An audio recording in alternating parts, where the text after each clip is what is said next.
નમસ્કાર વિદ્યાર્થી મિત્રો, કેમ છો? મજામાં? ગીતાંજલિ વિદ્યાલય વઢવાણમાં હું સંજય ચાવડા આપ સૌનું હાર્દિક સ્વાગત કરું છું.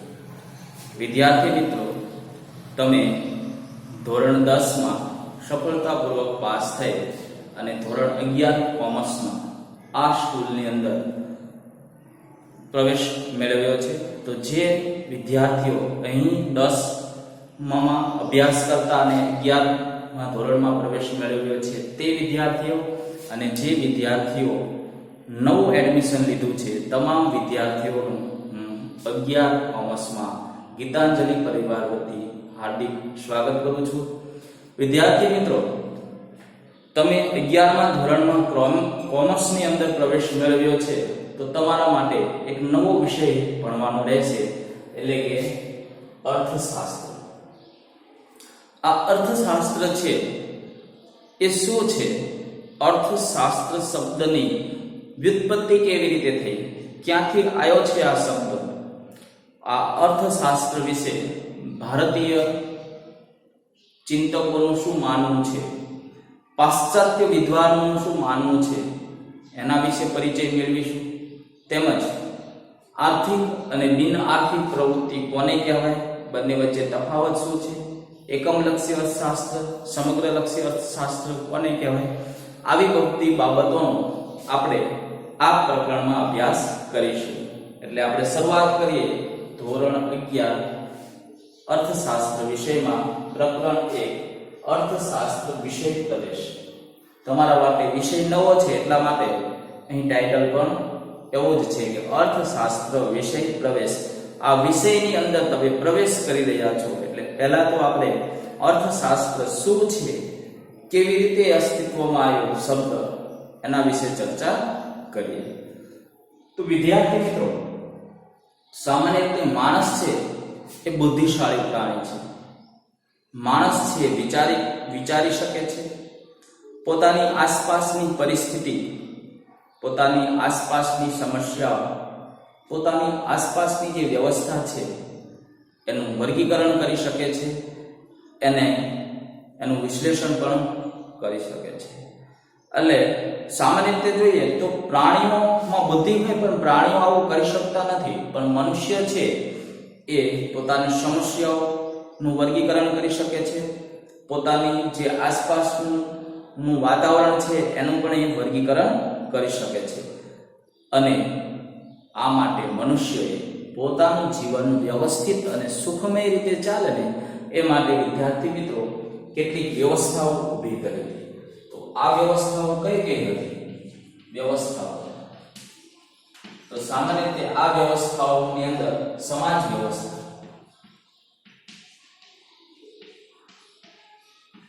રાજ્ય વ્યવસ્થા,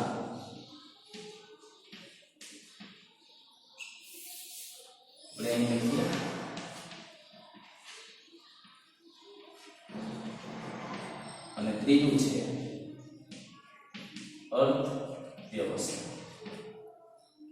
આવી જુદી જુદી વ્યવસ્થાઓ ઊભી કરી. જેમ કે સમાજ વ્યવસ્થા, તો માણસ છે એ સામાજિક પ્રાણી છે, સમાજની અંદર રહે છે, પોતાનો પરિવાર, કુટુંબ, પોતાના જ્ઞાતિના સભ્યો એ સાથે રહી અને આ સમાજ વ્યવસ્થાને ચલાવે છે.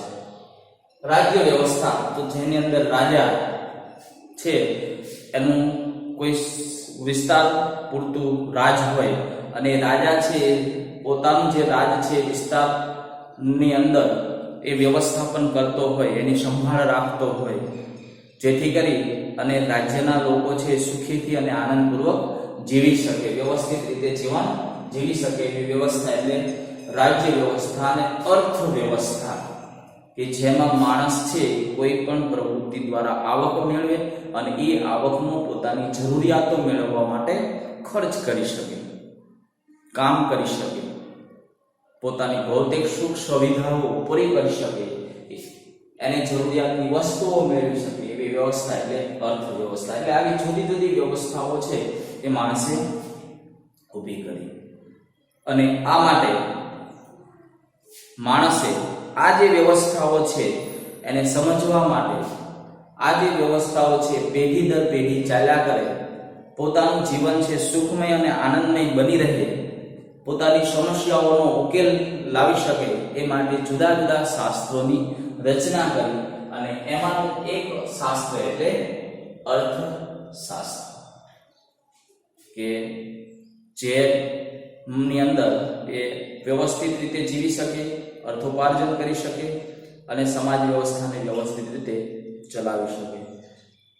પ્રાચીન યુગમાં જ્યારે માણસ આદિમાનવનું જીવન ગાળતો, એનામાં સમજણ કે બુદ્ધિનો એટલો બધો વિકાસ નહોતો, એવા સમયે માણસ છે પોતાની સમસ્યાઓનો ઉકેલ મોટે ભાગે લડાઈ, યુદ્ધ કે ઝઘડાઓથી લાવતો. પ્રાણીઓની જેમ પ્રાણીઓ છે પોતાની સમસ્યાઓનો ઉકેલ છે ને લડાઈ ઝઘડા અને યુદ્ધોથી લાવે. પણ જેમ જેમ મનુષ્યની બુદ્ધિનો વિકાસ થતો ગયો એમ એને પોતાની સમસ્યાઓનો ઉકેલ લાવવા માટે આ યુદ્ધોને છોડીને અને બુદ્ધિપૂર્વક ગણતરી કરીને સમજણપૂર્વક એ સમસ્યાઓનો નિકાલ કરવાનો પ્રયત્ન શરૂ કર્યો.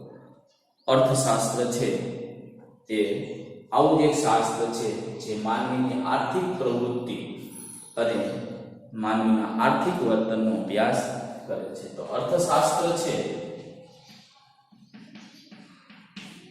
એ માનવીની આર્થિક પ્રવૃત્તિ અને માનવીના આર્થિક વર્તનનો અભ્યાસ કરે છે.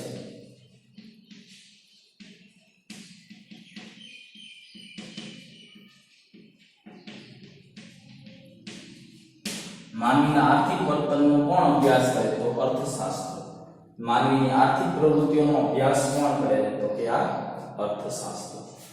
માનવી કઈ કઈ વ્યવસ્થાઓ વિકસાવી? તો સમાજ વ્યવસ્થા, રાજ્ય વ્યવસ્થા અને અર્થવ્યવસ્થા, જેથી પોતાનું જીવન છે સુખમય અને આનંદમય જીવી શકે. તો મનુષ્યના આ આર્થિક વર્તન અને આર્થિક પ્રવૃત્તિઓનો અભ્યાસ કરતું શાસ્ત્ર એટલે અર્થશાસ્ત્ર. આટલી બાબતો સમજી લીધો. હવે વિદ્યાર્થી મિત્રો, અર્થશાસ્ત્ર શબ્દ છે એ કેવી રીતે આવ્યો? એટલે કે અર્થશાસ્ત્ર શબ્દની વ્યુત્પત્તિ સમજાવો અથવા તો અર્થશાસ્ત્રનો અર્થ સમજાવો. તો એના વિશે આપણે સમજ મેળવીએ.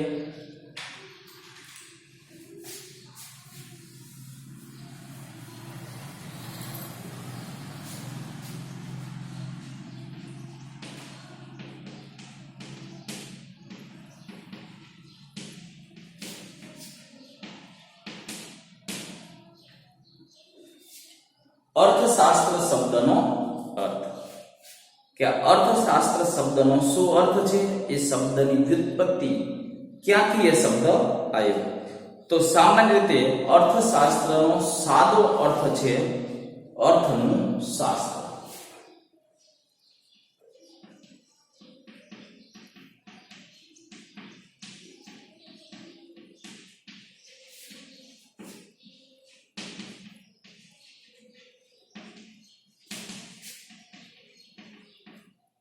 જે અર્થ સાથે જોડાયેલું છે, અર્થનું શાસ્ત્ર એટલે અર્થશાસ્ત્ર.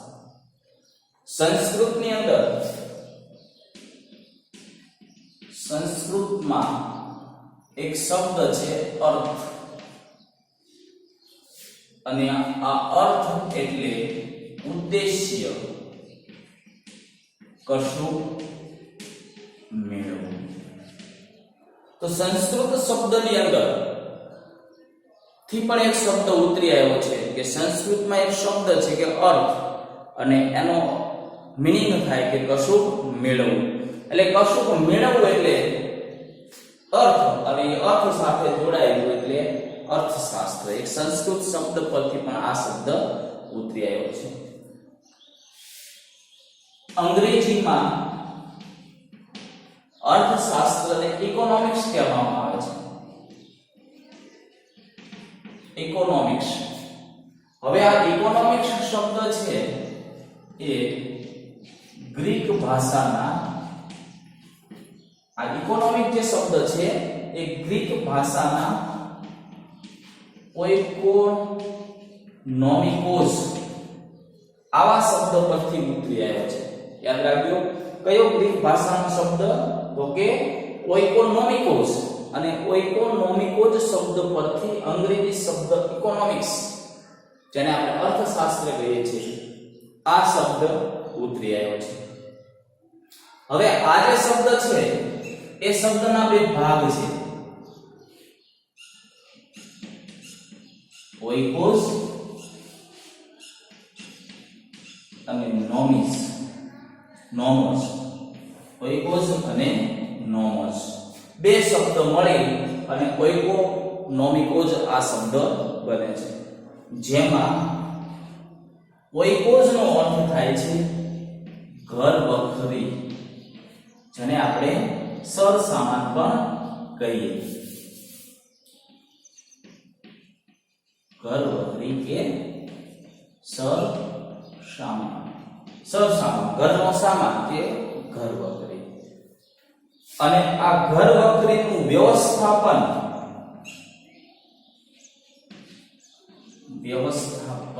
કરવું.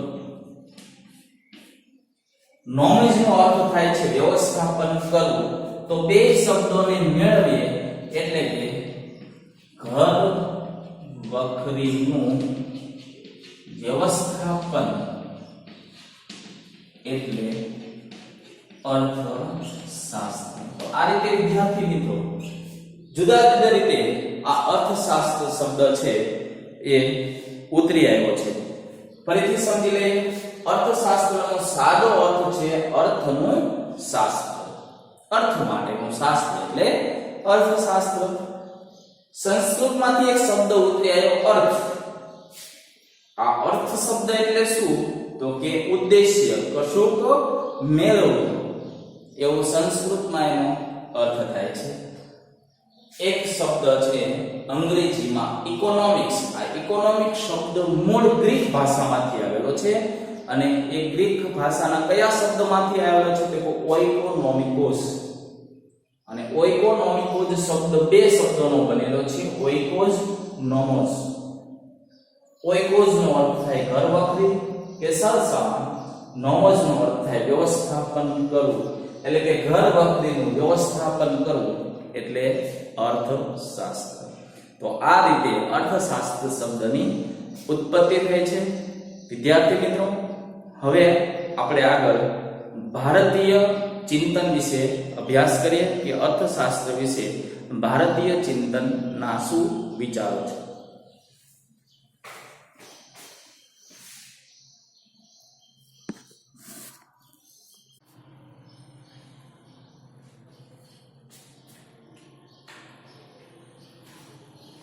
હવે વિદ્યાર્થી મિત્રો આપણે અર્થશાસ્ત્રનું ભારતીય ચિંતન વિશે અભ્યાસ કરીએ. તો વિદ્યાર્થી મિત્રો, અર્થશાસ્ત્ર વિશે ભારતના જે ચિંતકો, ભારતના જે અર્થશાસ્ત્રીઓ છે, એમને અર્થશાસ્ત્ર વિશે કેવા વિચારો રજૂ કર્યા એના વિશે આપણે અભ્યાસ કરીએ. અને આ અર્થશાસ્ત્રની અંદર જો સૌથી વધારે પોતાનું તત્વચિંતન રજૂ કર્યું હોય ભારતીય વિદ્વાનોમાં, તો એમાં શ્રેષ્ઠ છે ચાણક્ય. આપણે એમના વિશે પણ પરિચય મેળવ્યા પછી તો આજે ભારતમાં સંસ્કૃતિ અને સભ્યતાનો ઇતિહાસ છે એ 5000 વર્ષ જૂનો છે. યાદ રાખજો વિદ્યાર્થી મિત્રો, કેટલા વર્ષ જૂનો છે? તો કે આ ઇતિહાસ 5000 વર્ષ જૂનો છે. હવે ભારતીય ચિંતકોએ માનવ જીવનના 4 પુરુષાર્થ ગણાવ્યા છે: ધર્મ, અર્થ, કામ અને મોક્ષ. ભારતીય તત્વચિંતકોનું કે ભારતીય અર્થશાસ્ત્રીઓનું માનવું છે કે માનવ જીવનના 4 પુરુષાર્થ છે: ધર્મ, અર્થ, કામ અને મોક્ષ. તો કયા કયા પુરુષાર્થ છે? કેટલા? તો કે 4: ધર્મ, અર્થ, કામ અને મોક્ષ. આ 4 પુરુષાર્થ છે. એમાંથી આપણું જે અર્થશાસ્ત્ર છે એને અર્થશાસ્ત્ર શબ્દ સાથે સંબંધ છે. કેમ કે અર્થ માટે કરવામાં આવતી પ્રવૃત્તિ એટલે અર્થશાસ્ત્ર. એટલે અર્થશાસ્ત્રને અર્થશાસ્ત્ર શબ્દ સાથે સંબંધ છે. કયા શબ્દ સાથે? તો કે અર્થ શબ્દ સાથે. અને કશુંક મેળવવાની અપેક્ષાએ થતી આર્થિક પ્રવૃત્તિ એટલે અર્થપૂર્ણ પ્રવૃત્તિ. કંઈક મેળવવા માટે જે આર્થિક પ્રવૃત્તિ થાય છે.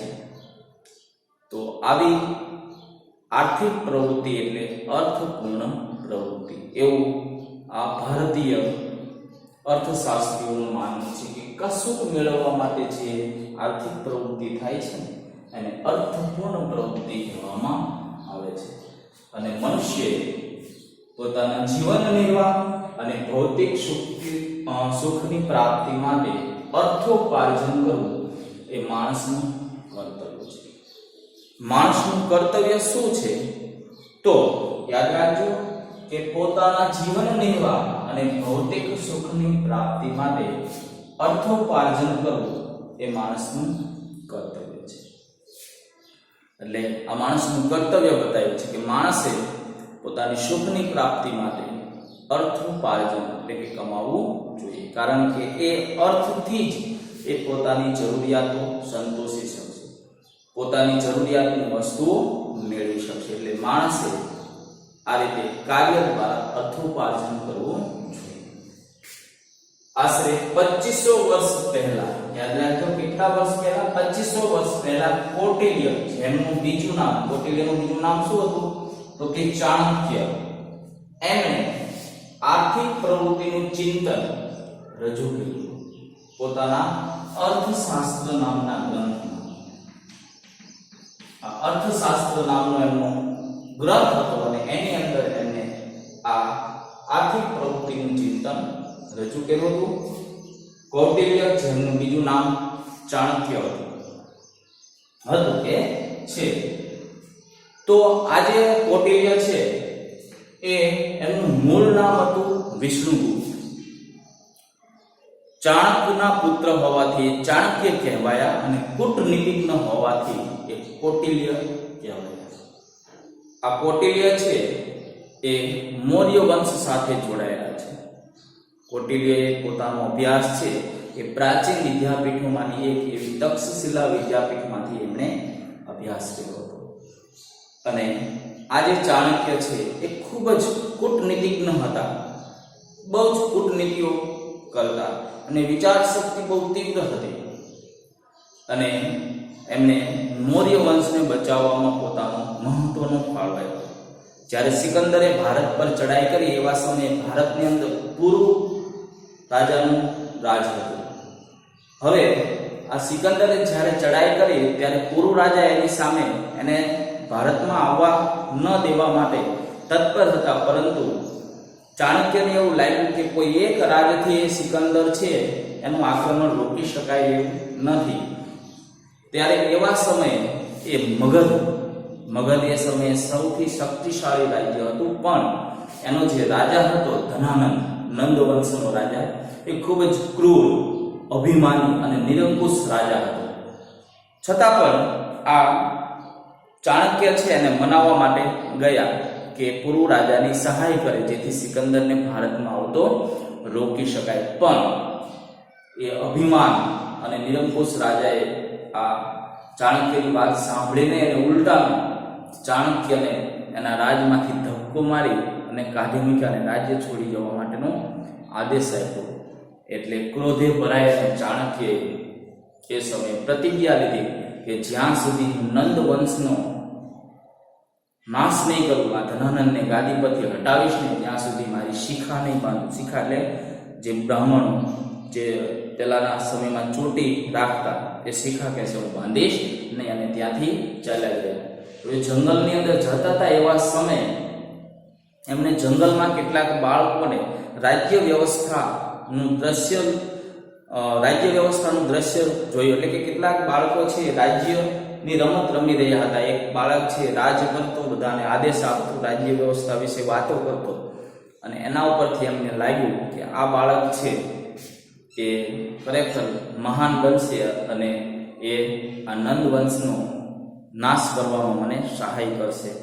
અને એ બાળક બીજું કોઈ નહીં પણ ચંદ્રગુપ્ત મૌર્ય હતા. પછી એમને રાજ વિશેની માહિતી આપી, એના વિશેની કુશળતાઓ શીખડાવી અને સૈન્ય એકઠું કરી અને સમય જતા એ મગધ પર એમણે ચંદ્રગુપ્ત મૌર્યની સહાયતાથી આક્રમણ કર્યું અને નંદ વંશનો આ રીતે નાશ કર્યો અને પરિણામે એમણે એમના વચન, એમની જે પ્રતિજ્ઞા છે એ પૂર્ણ કરી. અને એટલા માટે જે ચાણક્યનું એક વાક્ય છે કે શિક્ષક કભી સાધારણ નહીં હોતા, પ્રલય ઓર નિર્માણ ઉનકી ગોદ में पलते हैं. એટલે આ ચાણક્યનું આ શ્રેષ્ઠ યુક્તિ છે. આવા મહાન ચાણક્ય હતા જેમનું બીજું નામ કૌટિલ્ય અથવા કૌટિલ્યનું બીજું નામ ચાણક્ય હતું. અને એમને એ સમયે તત્કાલીન અર્થવ્યવસ્થા ઉપર આધારિત એક શ્રેષ્ઠ ગ્રંથની રચના કરી, અર્થશાસ્ત્ર, અને જે આર્થિક પ્રવૃત્તિઓ માટેનો આ શ્રેષ્ઠ ગ્રંથ માનવામાં આવે છે. તો કૌટિલ્યે કયા ગ્રંથની રચના કરી હતી? તો કે અર્થશાસ્ત્ર. કેટલા વર્ષ પહેલા એમણે ચિંતન રજૂ કર્યું? તો કે 2500 વર્ષ પહેલા. કૌટિલ્યનું બીજું નામ શું હતું? તો કે ચાણક્ય હતું.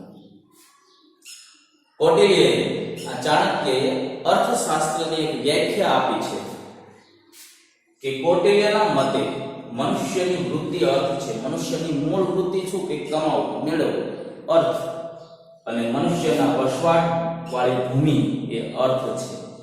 મનુષ્યના વસવાટ વાળી ભૂમિ એ અર્થ છે અને ત્યાંથી જ મનુષ્ય આ બધા કાર્યો કરીને અર્થોપાર્જન કરે છે. તો આવી ભૂમિના લાભ પાલનના ઉપાયો દર્શાવતું શાસ્ત્ર એટલે અર્થશાસ્ત્ર. કૌટિલ્યએ પોતાની આ વ્યાખ્યા આપી છે કે મનુષ્યની વૃત્તિ અર્થ છે, મનુષ્યના વસવાટવાળી ભૂમિ અર્થ છે. તો આવી પૃથ્વી એટલે કે ભૂમિના લાભ પાલનના ઉપાયો દર્શાવતું શાસ્ત્ર એટલે અર્થશાસ્ત્ર.